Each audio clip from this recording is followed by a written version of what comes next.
नमस्कार, खमंग फोडणीमध्ये आपलं सगळ्यांचं स्वागत आहे। आज मी बनवली आहे काजू करी।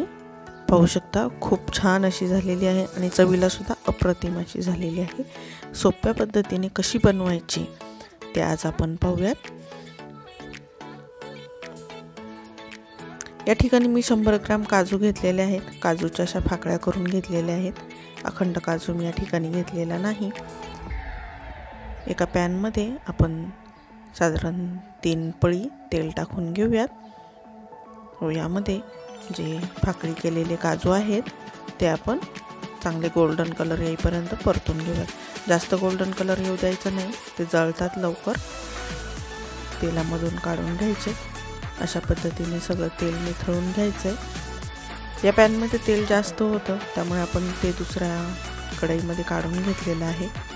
आता काजू तळलेल्याच पॅन मध्ये आपण 2 मीडियम साईजचे कांदे, एक मीडियम साईजचा टोमॅटो व साधारण 20 ग्रॅम काजूची फाकडी असेल ती आपण घेतलेली आहे। 1 इंच आल्याचा तुकडा व 7-8 लसणाच्या पाकळ्या आपण हे चांगलं परतून घेणार आहोत। चांगलं रंग बदलेपर्यंत आपण हे परतून घेणार आहोत। हा मसाला आपण आता वाटून घेऊयात। दुसऱ्या कढईमध्ये तेल टाकलेलं होतं, त्यामध्ये अजून 1 पळी तेल मी टाकून घेत आहे। ते तेल पुरेसं नव्हतं। यामध्ये मी अर्धा चमचा मोहरी टाकलेली आहे। मोहरी तडतडल्यानंतर आपण अर्धा चमचा जिरं टाकून घेऊयात व 1 छोटा कांदा या ठिकाणी मी बारीक चिरून घेतलेला आहे, तो चांगला परतून घेऊयात। यामध्ये आता खडे मसाले टाकून घेऊयात। तेजपत्त्याची मी 2-3 पानं टाकून घेतलेली आहे। दालचिनीचा 1 मोठा तुकडा, तसेच 2-3 लवंगा टाकून घेतलेले आहेत।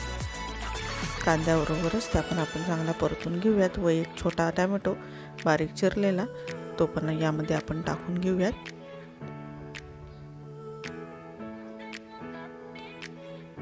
हा मसाला झाकण ठेवून आपण शिजवून घ्यायचा आहे।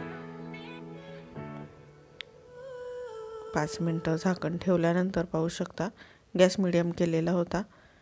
हा मसाला चांगला शिजलेला आहे।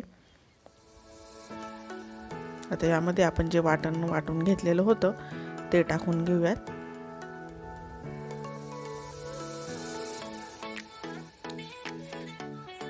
वाटण चांगलं या ठिकाणी आपल्याला परतून घ्यायचंय। मिक्सरचं भांडं धुवून पाणी टाकून घेतलेलं आहे, जेणेकरून मिश्रण खाली तळाला लागणार नाही।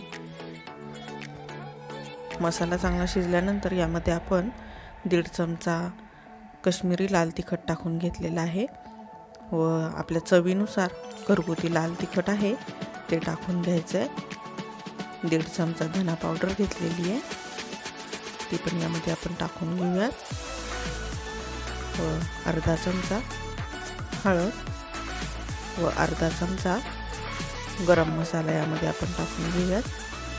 मिश्रण एकसारखं करून घेऊयात व शिजू देऊयात। चांगलं तेल सुटेपर्यंत आपल्याला हे मिश्रण शिजू द्यायचंय।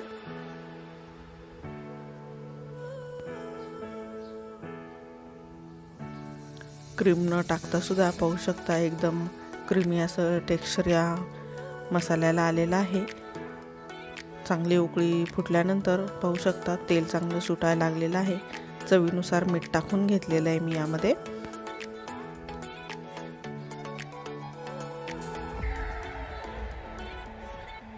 चवीला एकदम छान अशी ही भाजी होते, एकदा नक्की करून पहा।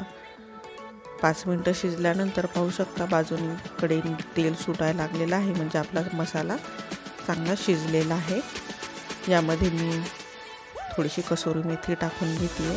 कसुरी मेथीने भाजीला वास पण छान येतो आणि चव पण छान लागते। भाजी एकसारखी करून घेऊयात।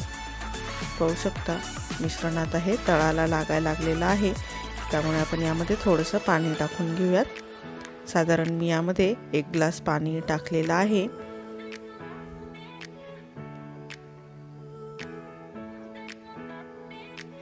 आता यामध्ये आपण जे तळून घेतलेले काजू होते ना ते टाकून घेऊयात।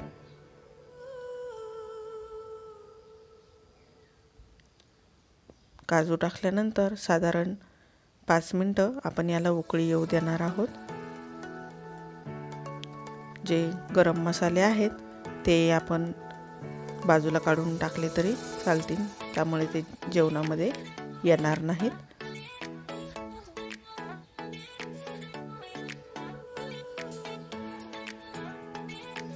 5 मिनिटं झाकण लावून शिजवल्यानंतर या ठिकाणी पाहू शकता आपली काजू करी छान अशी तयार झालेली आहे। तुम्हाला घट्ट पातळ ज्या प्रमाणामध्ये हवी आहे त्या प्रमाणामध्ये करून घ्यायची। कोथिंबीर टाकून एकसारखी करून घेऊयात व तयार आहे आपली काजू करी। आपण सर्व करून घेऊयात एका भांड्यामध्ये। माझी रेसिपी आवडल्यास लाईक करा, शेअर करा, तसंच खमंग फोडणी या चॅनलला सबस्क्राईब करा। माझ्या चॅनलवरती एकदम सोप्या पद्धतीने तुम्हाला वेगवेगळ्या रेसिपी दाखवल्या जातात। थोडेसे काजू बाजूला ठेवलेले होते ते टाकून आपण काजू करी रेडी करून घेऊयात। तयार आहे आपली काजू करी खाण्यासाठी।